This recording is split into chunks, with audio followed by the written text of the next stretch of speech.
Olá, queridos, a graça e a paz de Cristo Jesus seja com todos vocês. É bom estarmos juntos para mais uma escola de discípulos e essa é a classe de Daniel e hoje nós vamos dar continuidade ao nosso estudo do livro de Daniel no capítulo 7. Mas antes de nós lermos e começarmos a tratar dos assuntos, como sempre faço e acho sempre muito importante fazer antes de lermos e estudarmos a palavra, eu quero convidar você a orar junto comigo. Eu fazendo aqui a minha oração, você fazendo a sua, e nós vamos estar pedindo ao Senhor que nos dê graça, sabedoria e revelação para aprendermos um pouco mais da sua palavra. Amém? Então eu quero convidar você, feche os seus olhos, ore a Deus e peça ao Senhor nesse momento. Pai querido, Deus de graça e amor, Deus de misericórdia e benevolência, graças te damos, Senhor, por mais um tempo que podemos nos juntar através aqui da internet para estudar a Tua Palavra. Ajuda-nos nessa hora, ó Deus, nesse capítulo, nesse texto tão maravilhoso, com tantas coisas que o Senhor mostra e revela através da vida de Daniel. Fala conosco, graças te damos e assim oramos em nome de Jesus. Amém e amém. Amém, queridos, bom estarmos juntos mais uma vez. Essa é a nossa segunda aula dentro do capítulo 7, né? O capítulo 7 ele tem muita informação no livro de Daniel, então não daria para em uma aula falar tudo, né, com mais profundidade, com mais detalhe, tudo aquilo que está contido nesse capítulo. Na semana passada, nós falamos Daniel do capítulo 7, do verso 1 até o verso 8, quando a gente viu ali a visão, né, que Daniel teve daqueles 4 animais, ok? E nós vimos o quê? Que esses 4 animais, comparando com Daniel capítulo 2, tá? Depois nós vamos ver na última parte, na última divisão do livro, nós vamos ver que a explicação confirma isso para nós, tá? Que são 4 grandes reinos, tá? O reino da Babilônia, dos Medos e Persas, tá? Aliás a gente viu em Daniel capítulo 5 exatamente esse momento em que o reino da Babilônia cai e os Medos e Persas conquistam a Babilônia, e depois o império, o reinado, né, greco-macedônio, e por último ali na visão o Império Romano. Então hoje nós vamos avançar um pouco, né, mas nessa segunda divisão, que seria mais o versículo 9 até o versículo 15, ok? Do livro, onde a gente chama aqui Daniel e o ancião de dias, ok?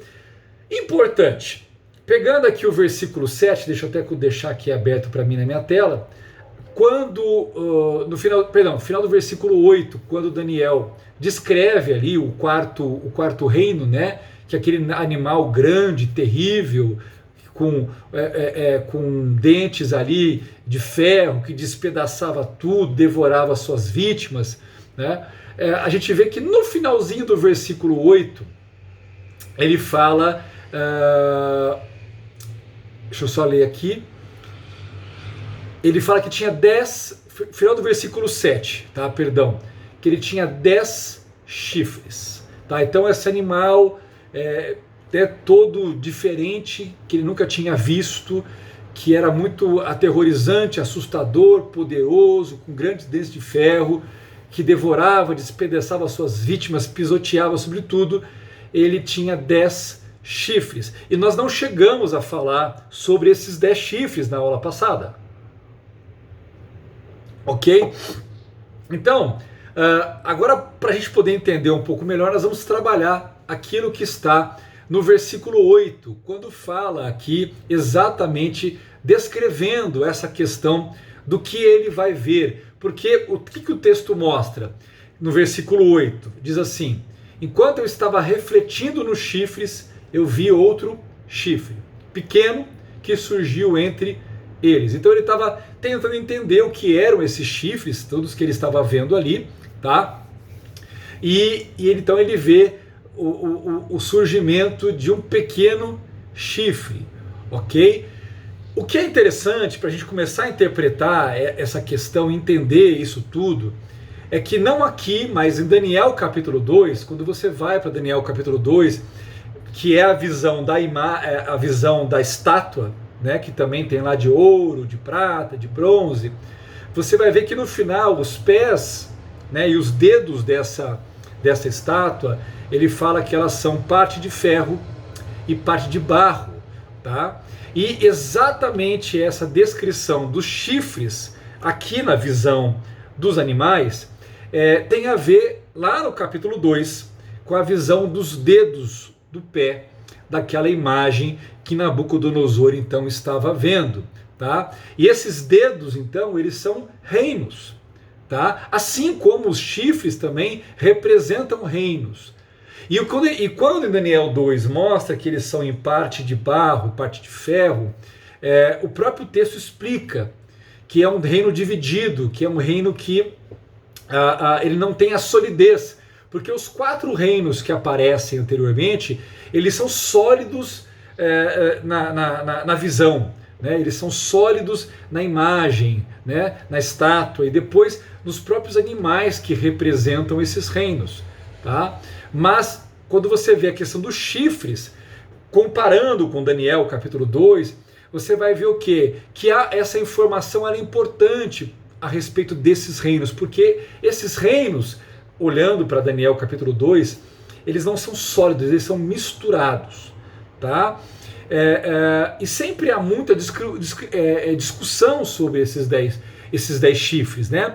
O que seriam esses 10 chifres, ou quem seriam esses 10 chifres? E nós sabemos que chifre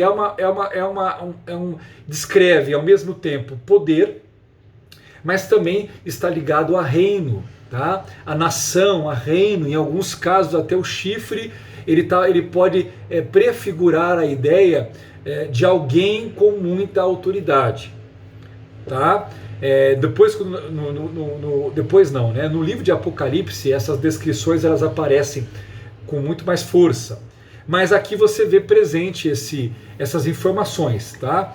Então, 10 chifres, como descritos aqui no versículo 8, né? Ele viu chifres, 10 chifres, versículo 7, ele viu outro chifre pequeno que surgiu entre eles, e 3 dos primeiros chifres foram arrancados para dar lugar a ele.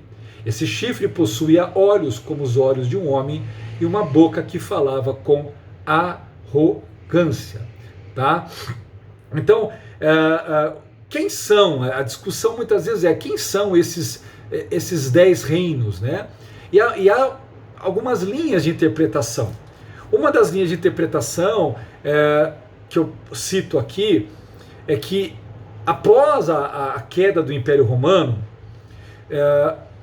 houve uma interpretação que busca procurar na história após a queda do Império Romano até chegar aos dias, né, do tempo final, tentar encontrar esses impérios, essas nações, tá, que não seriam impérios, mas seriam nações, tá? E tentar localizar ao longo da história até encontrar esses 10, sendo que o 10º já representaria a proximidade do tempo do fim. O problema, queridos, é que quando eu olho para essa descrição, para essa narrativa aqui no versículo 8 de Daniel 7, o que eu vejo? Quando ele cita aqui, apesar dos 10 dedos saírem, né, da questão do quarto animal, dos 10 chifres, perdão, dos 10 chifres aparecerem com o quarto animal, fica claro no texto que esses 10 chifres não representam uma sequência imediata, como foi a questão, né, da primeira besta, com a segunda besta, com a terceira besta e a quarta besta, tá? Na verdade, o que nós vamos começar a entender aqui, olhando para o texto, é que isso tem muito mais a ver com algo que se levantaria no fim, tá? Algo que apareceria no tempo do fim, ok? Então esses reinos não seriam, na verdade, reinos que surgiram ao longo da história, tá? Mas, na verdade, esses reinos estariam todos presentes, coexistindo, né, ao mesmo tempo. Por quê? Porque no verso 8 diz que quando ele está refletindo sobre os chifres, ele vê um outro chifre pequeno que surge onde? Surge entre eles. Não surge depois deles. surge entre eles. Então isso traz o quê? Ao mesmo tempo que esses 10 chifres estão ali, surge então este outro chifre entre eles. Então a ideia é coexistindo. E esse pequeno chifre, né, que aparece aqui, diz que ele possuía olhos como de um homem e boca que falava com arrogância. Então esse pequeno chifre, quando coloca essa ideia do pequeno chifre, tá, é mostrar que esse chifre não é um reino, não seria um 11º reino, mas na verdade é a figura de um homem, é a figura de alguém que vai ter muita autoridade, porque chifre também representa a autoridade, representa poder. Então chifre também é símbolo de poder. Então ele está falando do surgimento de uma figura que tem o poder, que tem a autoridade, como se ela pudesse representar uma nação, como se ela pudesse representar um reino, um país, né, que é a expressão que a gente usa mais para nós aqui nos dias de hoje. Então, quando fala que surge entre eles, a ideia é essa figura que surge, que ocupa um lugar de destaque. Porque observe que há um destaque em informar o surgimento desse pequeno chifre. Então, um lugar de destaque. E não só um lugar de destaque, mas um lugar de poder, de força. Porque você vai observar o quê? Que o texto diz que os 3 dos primeiros chifres foram arrancados. Então, 3 dessas nações são arrancados. Isso pode significar o quê?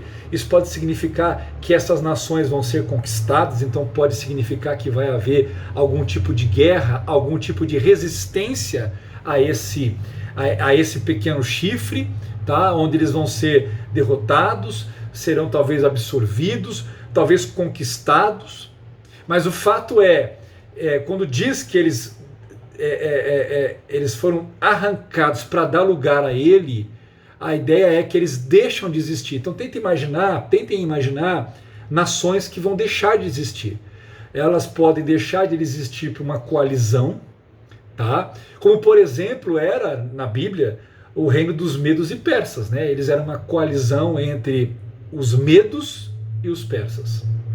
Então pode ser que isso represente que essas 3 nações vão se unir e formar uma só sobre o governo desse homem, desse pequeno chifre, ou que elas serão de alguma forma conquistadas por esse pequeno chifre, tá? Então elas vão deixar de existir enquanto nação para dar voz, para dar poder, para dar uma posição de autoridade a esse pequeno chifre diante das outras nações, tá? Então é isso que o texto fica colocando. Então, evidentemente, quando eu olho para essa explicação do versículo 8, queridos, eu vou entender que esses 10 chifres, eles não são uma estrutura contínua, né, de um reino que foi assumindo o lugar do outro, até chegar no 10º reino. Mas, na verdade, eles vão estar num momento histórico, num momento da civilização, eles vão existir, e esse pequeno chifre vai surgir, e 3 desses primeiros reinos vão ser tirados, vão ser arrancados, tá? Para que este chifre se estabeleça, tá? Então isso pode significar que esses 3 chifres vão se aliançar e se unir para dar a esse pequeno chifre o poder, ou pode ser que esses 3 chifres vão resistir e vão ser, na verdade, conquistados, derrotados, alguma coisa assim, e vão deixar de existir porque este pequeno chifre vai vencê-los e vai governá-los, entendeu? O fato é, a partir daí você começa a ver uma estrutura que começa a se montar em torno dessa figura do pequeno chifre, tá? Com esses outros chifres, essas outras nações que estarão ali.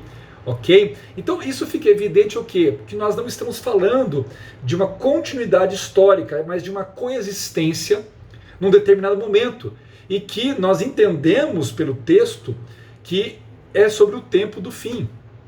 Ok? Por exemplo, no próprio capítulo 2, no verso 44, nós vamos encontrar uma outra posição, uma outra declaração que corrobora com essa posição.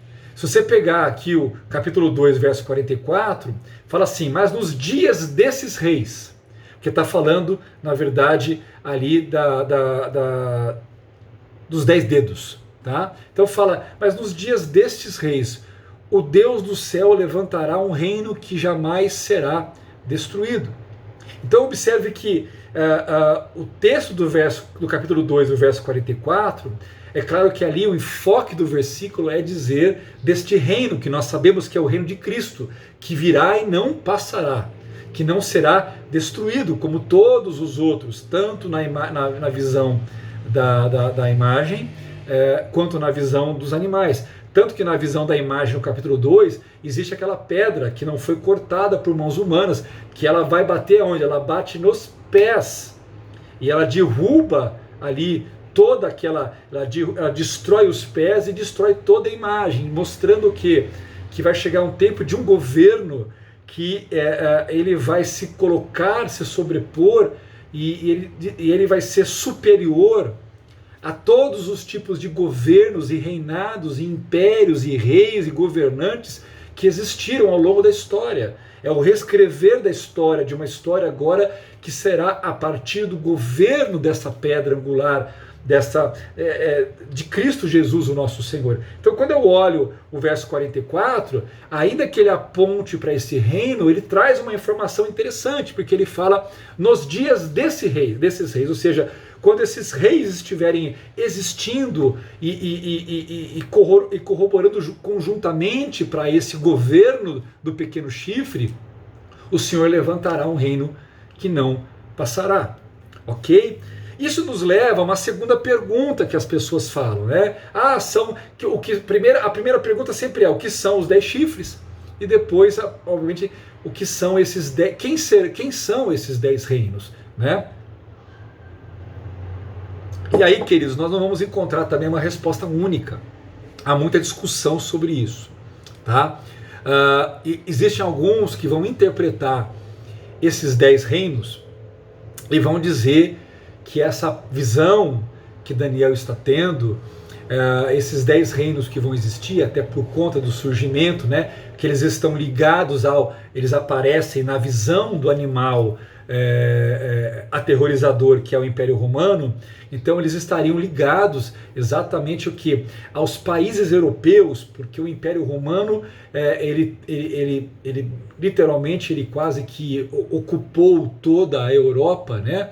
Então seriam ali o Império, os países europeus representariam, né? 10 países europeus representariam então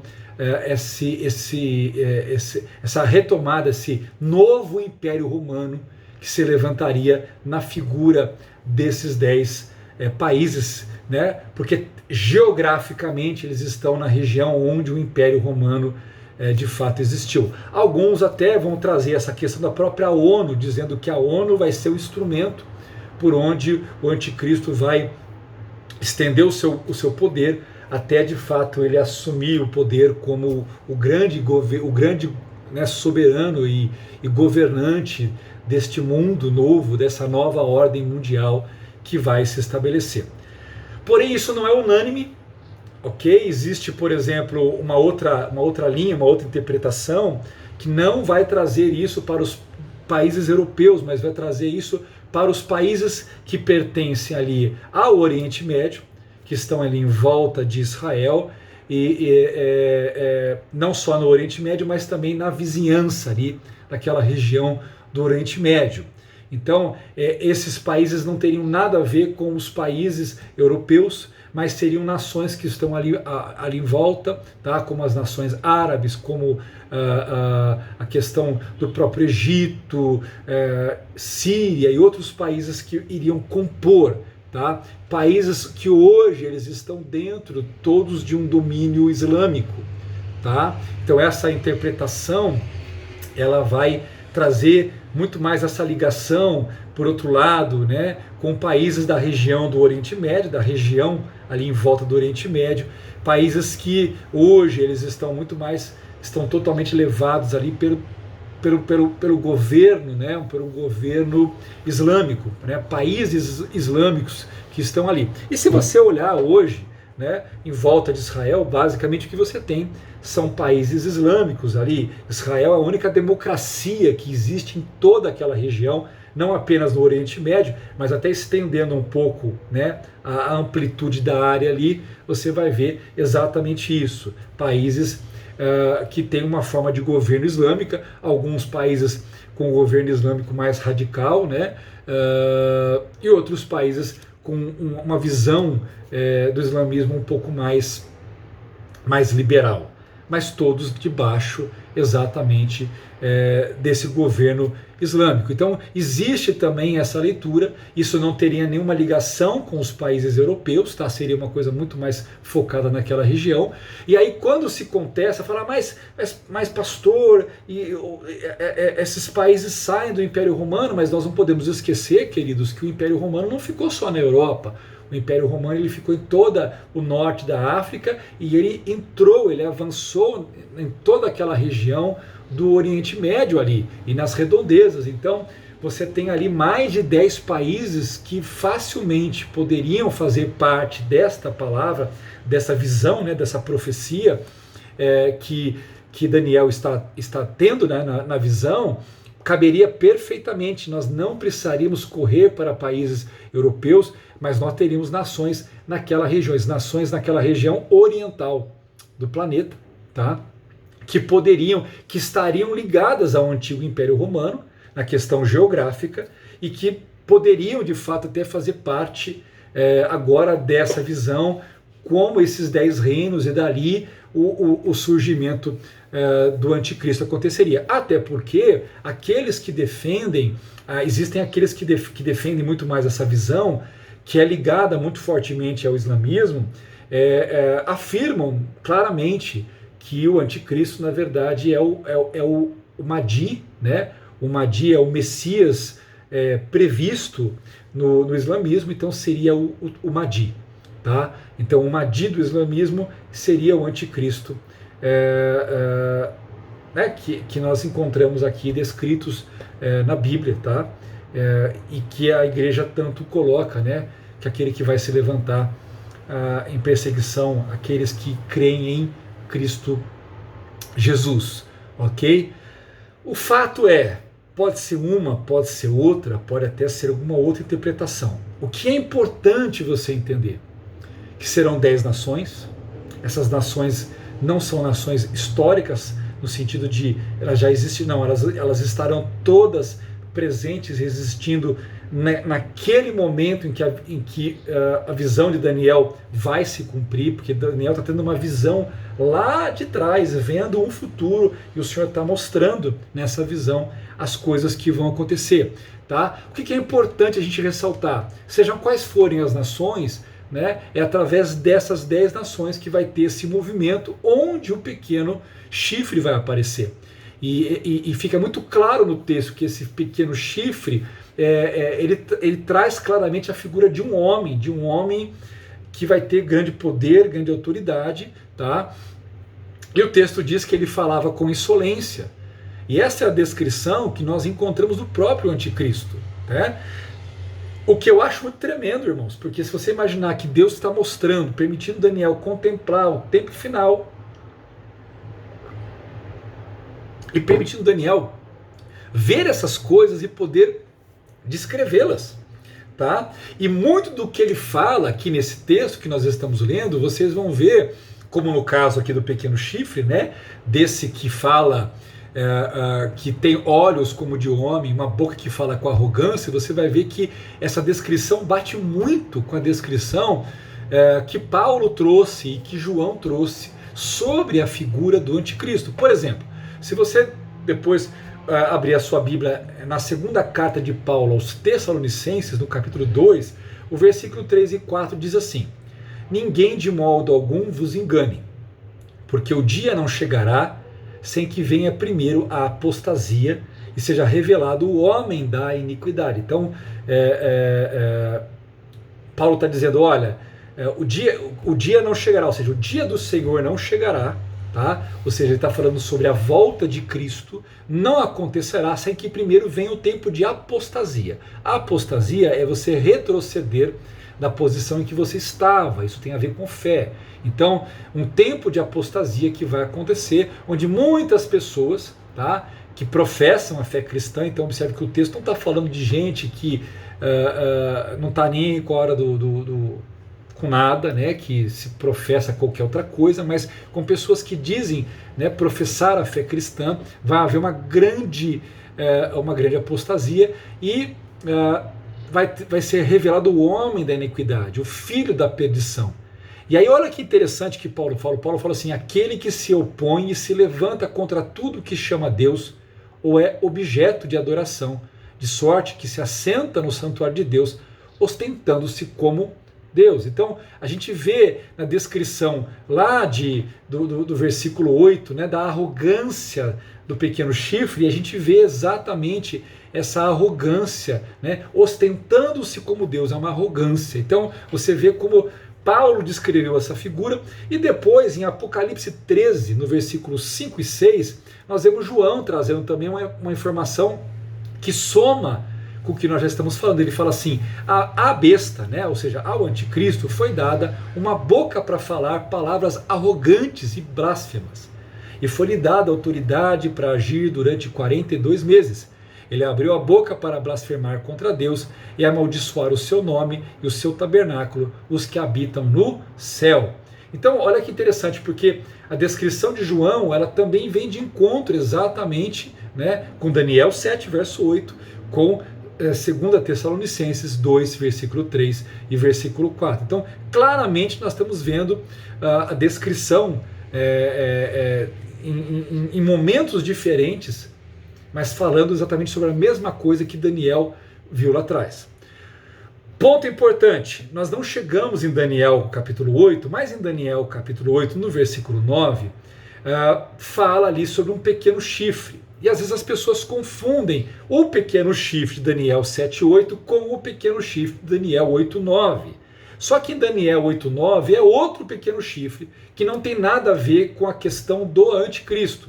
Tá? Aquele pequeno chifre de Daniel 8,9 é apenas a descrição que se cumpriu historicamente da pessoa de Antíoco Epifânio, que foi um dos 4 generais ali de Alexandre o Grande, que ele ficou com toda a região ali da Palestina, ok? E ele assumiu, se eu não me engano, no ano de 175 a.C., e ele foi um terror para os judeus. Tá? Ele é muito conhecido e famoso porque foi ele que sacrificou uma porca, tá? Ali no templo de Jerusalém. E ali houve toda uma guerra dos judeus ali para conseguir a liberdade daquela região, mas Antíoco Epifânio foi um rei naquele período, e ele foi terrível, tá? Então ele é citado, ele é o pequeno chifre que cresce, porque dos 4 generais ele foi um dos que mais ampliou ali a área em que ele acabou governando, tá? Depois que a região do Império Greco-Macedônio foi dividido entre esses 4 comandantes generais após a morte de Alexandre o Grande, ok? O chifre que nós estamos falando aqui de Daniel 7,8, tá? Você vê que ele aparece depois de ter deposto 3 governadores, 3 reinos, né? E ele representa quem? Representa um ditador mundial que ainda vai se manifestar, que ainda vai ser revelado, tá? Que vai o quê? Trazer o quê? Um governo mundial, tá? Que vai refletir o seu caráter enganoso, o seu caráter blasfemo, o seu caráter implacável. Por isso que é uma descrição da arrogância com que ele fala. Tá? Nós sabemos por vários textos bíblicos que o anticristo vai exigir que o mundo adore, o mundo o adore. E ele vai se levantar, como Paulo escreve na 2 Tessalonicenses, no capítulo 2, contra tudo que se chama Deus ou traz adoração ao Senhor. Tá? E ele vai, na verdade, querer que o mundo adore, ele vai destruir todos que se recusam a se sujeitar, tá? Ele vai concentrar a sua hostilidade ao povo judeu, tá? E aqueles que adoram o verdadeiro Deus. E isso vai, como Jesus falou em Mateus 24, 21, isso vai resultar no que nós sabemos da grande tribulação, que Jesus descreve como algo que vai ser tão terrível que ele diz assim, que desde o princípio do mundo até agora não tem havido e nem jamais haverá, que é em Mateus 24, verso 21. Ok? Bom, verso 9. No verso 9 diz assim: enquanto eu olhava, tronos foram postos no lugar e um ancião se assentou. Sua veste era branca como a neve, o cabelo era branco como a lã, seu trono ardia em fogo e as rodas do trono estavam todas incandescentes. Essa descrição, queridos, ela se parece muito com a descrição do capítulo 4 de Apocalipse, tá? Quando João relata a visão do trono do céu, ele vê o trono, ele vê que há alguém assentado no trono, ele vê ali outros 24 tronos, ele vê rodas ali, ou criaturas, que são quatro seres viventes. Então quando você olha, você vê que as coisas são muito parecidas, tá? Então Daniel está tendo a visão do Senhor, uma visão gloriosa, e essa visão está mostrando o quê? O Senhor, quando mostra o Senhor, né, que ele é assentado ali, que o ancião se assentou, isso é para mostrar o quê? Essa visão, o Senhor na posição de governo, o Senhor na posição de controle, de soberania, e também, quando é trono, acaba também trazendo uma posição de juízo também, ok? Versículo 10 diz assim: e saiu um rio de fogo de diante dele, milhares de milhares o serviam, milhões e milhões estavam diante dele. O tribunal iniciou o julgamento e os livros foram abertos. Aí, queridos, nós temos uma visão que é interessante, porque nós temos aí uma visão do povo de Deus, tá? Além disso, uma visão que ela também pode ser dos anjos do Senhor, tá? Que também estão ali diante dele. Isso é muito parecido, se depois você for olhar em Apocalipse capítulo 7, quando descreve ali a visão que João está tendo do trono. E fala assim, Apocalipse 7, do verso 9 ao verso 11, fala: depois disso olhei, e diante de mim estava uma grande multidão que ninguém podia contar, de todas as nações, tribos, povos e línguas, de pé, diante do trono e do Cordeiro, com vestes brancas e segurando palmas. E clamavam em alta voz: a salvação pertence ao nosso Deus, que se assenta no trono, e ao Cordeiro. Todos os anjos estavam de pé ao redor do trono, dos anciãos e dos 4 seres viventes. Essa descrição, ela aparece pela primeira vez em Daniel 4, ela é muito parecida aqui com a versão em Daniel 4, não, em Apocalipse 4, ela é muito parecida com a versão aqui do versículo do Daniel 7, versículo 9, tá? E aí, quando a gente analisa a Apocalipse 7, você observa o quê? Que há uma multidão que está diante do Senhor, de tribos, línguas, povos, nações, e elas estão de branco, elas estão segurando palmas, né, que são aquelas folhas, junto com elas está ali os anciãos, os 4 seres viventes, todos eles estão adorando o Senhor. E quando você vai para o texto aqui, você vê o quê? Que diante do trono de Deus, você tem milhares de milhares que o serviam, ok? E milhões que estavam diante dele. E o texto diz: o tribunal iniciou o julgamento e os livros foram abertos. Então a gente vê, ao mesmo tempo, uma visão do povo de Deus e também uma visão dos anjos, tá? Porque você viu aqui no texto de Apocalipse 7, 9 e 11, que o texto fala dos santos de Deus, o texto também fala dos anjos que estavam ao redor, ao pé do trono, fala dos anciãos e dos 4 seres viventes. Mas também fala o quê? Desses milhões de milhões onde inicia o tribunal, um julgamento nesse tribunal, e os livros foram abertos. Então, a visão também não termina apenas nos milhares de milhares, mas ela explica que esses milhões de milhões que também estão ali, eles estão o quê? Diante de um tribunal, a visão do juízo final. Essa visão do tribunal, ela também aparece, tá? Através de João depois em Apocalipse 20. Lá em Apocalipse 20, no versículo 11 e 12, tá? Eu quero até que você preste atenção no detalhe dos livrinhos, porque o texto fala, tá? Aqui, peraí, cadê? Onde que tá, gente? Só um minutinho aqui.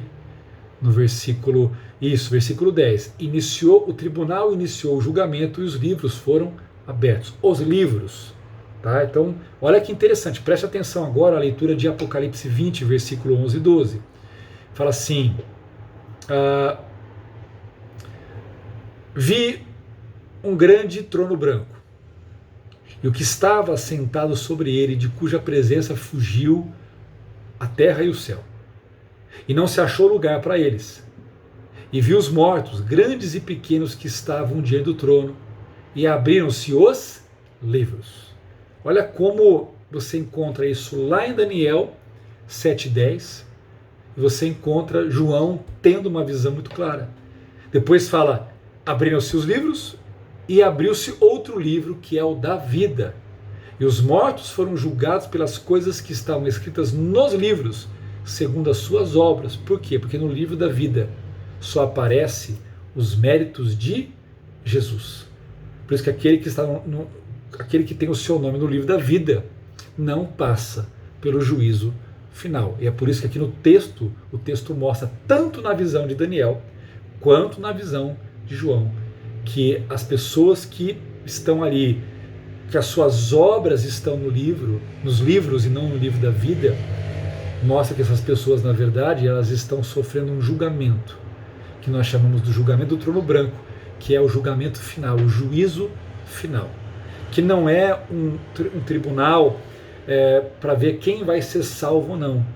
O tribunal do juízo final é um tribunal de sentença, por isso que o texto diz, né, os mortos foram julgados pelas coisas que estavam escritas no livro, é de sentença, é uma sentença por aquilo que estava escrito nos livros, segundo as suas obras, porque aquele que tem o nome no livro da vida não passa por esse julgamento, porque no livro da vida só conta os méritos de Jesus, ok? Estamos lá por causa da sua graça e da sua tão grande salvação. Glória a Deus. Voltando aqui então, em Daniel 11:12, Daniel continua relatando a visão. Ele fala, continuei a observar por causa das palavras arrogantes que o chifre falava. Fiquei olhando até que o animal foi morto e o seu corpo foi destruído e atirado no fogo. E foi tirada a autoridade dos outros animais, mas eles tiveram permissão para viver por um período de tempo. Então assim, observe que o pequeno chifre aqui, ele está ali falando, agindo, atuando, até que ele é morto e o seu corpo foi destruído e atirado no fogo. Então, isso mostra o quê? Que esse pequeno chifre, tá, ele vai ser julgado, ali o julgamento pelos céus, tá, e ele vai ser lançado no lago de fogo. Se você fizer, dá para fazer perfeitamente um paralelo com Apocalipse 19, o verso 20, quando fala que o anticristo, a besta e o falso profeta foram presos e foram lançados no lago de fogo, tá? No Geena, que é o inferno. Então, observe que o inferno não está inaugurado. Aliás, infelizmente, muitas pessoas acham, né, que o inferno está cheio de gente lá. Na verdade, não está. O inferno não foi inaugurado, ele vai ser inaugurado com o anticristo, tá? E com o falso profeta. São eles que vão, porque em Apocalipse 19 e 20 diz que eles são lançados vivos lá, tá? Mas eles são derrotados e destruídos aqui, segundo aquilo que é descrito em Daniel 7, 11 e 12, tá? Que eles perdem, ok? Mas esse pequeno chifre vai ser julgado e vai ser derrotado, ok? Só para a gente entender, e aí sim eles vão ser lançados no inferno. Por quê, queridos? Porque existem 3 palavras que aparecem nas Escrituras que no português é traduzido como inferno. Então dá a impressão que quando as pessoas morrem, elas vão para o inferno, e elas não vão para o inferno. Tá? Existe uma palavra chamada Sheol ou Hades, que representa o lugar dos mortos. Tá? Existe uma palavra chamada Tártaro, que é um lugar como se fosse uma prisão de anjos. E existe a palavra Geena, né, que é a palavra de fato que representa o lugar que seria o inferno, o lago de fogo. Ok? São 3 palavras diferentes, mas que muitas vezes elas aparecem e as pessoas lendo no português acabam entendendo que as pessoas já foram para o inferno. Tá? E as pessoas quando morrem, hoje uma pessoa que morre sem Jesus, ela não vai para o inferno, ela vai primeiro para o lugar dos mortos. Ali ela vai aguardar o juízo final, quando o juízo final, que nós já falamos aqui, vier a acontecer. Porque aquele que morre, mas morre em Cristo, ele já vai para o paraíso, para o seio de Abraão, e ali ele só vai aguardar o dia em que o Senhor, né, onde eles serão ressuscitados, porque a ressurreição é do corpo, o corpo será ressurreiçado, eles encontrarão com o Senhor nos ares, tá? Juntos com os que estiverem vivos naquele momento, e descerão à terra com o Senhor, para então governar com Cristo. Ok? Então é importante entender essas questões, tá? Essa diferença que existe aqui. Tá? Versículo 13 e 14, você vai dizer assim: na minha visão à noite. Então Daniel continua relatando a sua visão. Ele fala: vi alguém semelhante a um filho de um homem, vindo com as nuvens do céu. Ele se aproximou do ancião e foi conduzido à sua presença. A ele foram dados autoridade, glória e reino. Todos os povos, nações e homens de todas as línguas o adoraram. Seu domínio é um domínio eterno que não acabará, e seu reino jamais será destruído.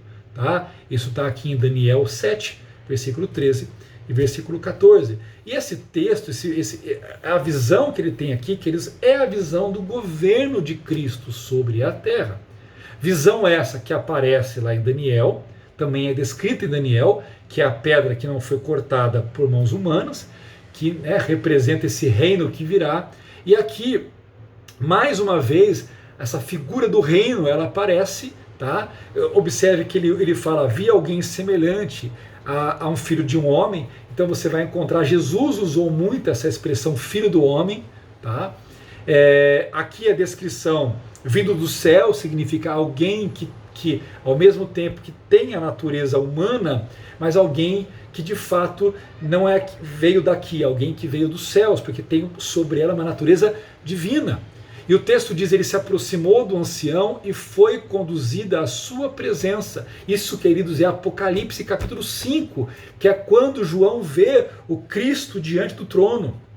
Tá? E a ele é dada a glória, a ele é dado o reino, a ele é dada, toda a autoridade e poder. Todos que estão ali adoram a ele, porque ele é o Cristo, aquele que morreu, mas ressuscitou e agora reina para todo o sempre. E o texto fala que o domínio é eterno, não acabará, o seu reino jamais será destruído, para fazer um paralelo com todos esses reinos, que levantam-se governantes e caem governantes, e não apenas os governantes, mas os próprios reinos deixam de existir.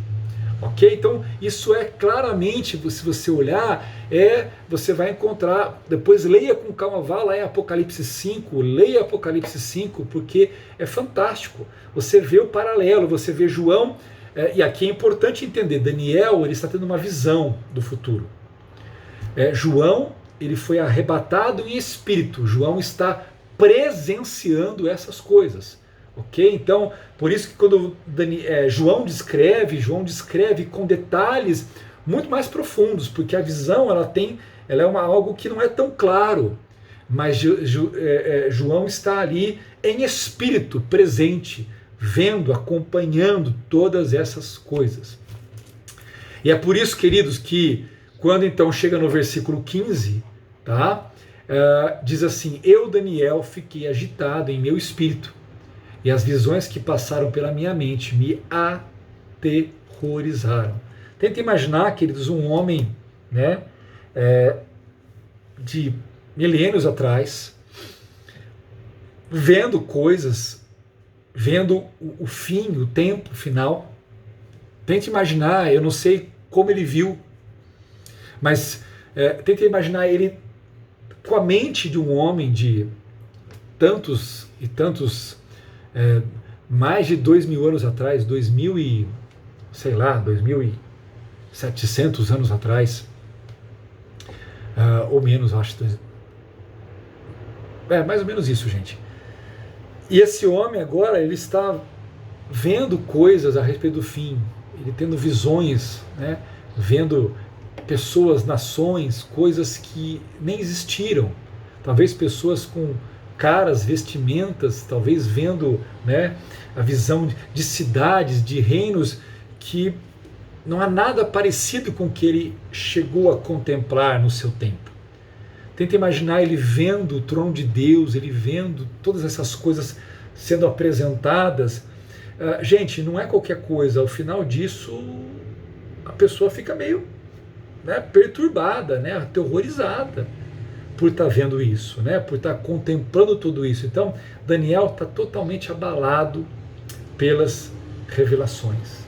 E isso aparece muitas vezes na Bíblia, quando alguns homens experimentaram tudo isso, viram algumas coisas, de fato eles se viram abalados, né? Aquilo mexeu profundamente com eles.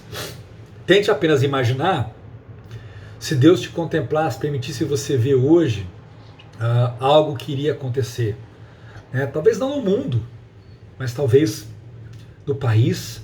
Tente imaginar se Deus desse a revelação de uma guerra a você, e você vendo aquela guerra, você vendo a destruição de tudo aquilo ali.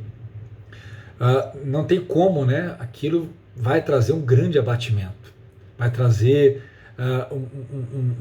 algo que é um sentimento de terror, no sentido de você ficar aterrorizado de ver aquelas coisas, de saber que aquelas coisas vão acontecer, né? De que essas coisas vão se levantar. Então, observe também, queridos, que nós estamos falando agora, essas profecias, esse momento em que Daniel está vivendo. Observe como Deus levou ele numa profundidade muito maior. Porque ele não é um homem que nunca teve experiências com Deus, ele é um homem que teve grandes experiências com Deus. Mas observe que, à medida que ele aprofunda essas experiências, que Deus traz coisas, né, revela mistérios maiores, ele não está acostumado com aquilo ainda, aquilo traz sofrimento. Tá? Então, eu acho que depois nós vamos ver aqui no texto, que é a partir do verso 16 em diante, né, até o final desse capítulo, vai ter todas as explicações. Algumas coisas nós já falamos. Na aula da semana que vem a gente vai, então, trabalhar as explicações que vão sendo dadas e colocadas aqui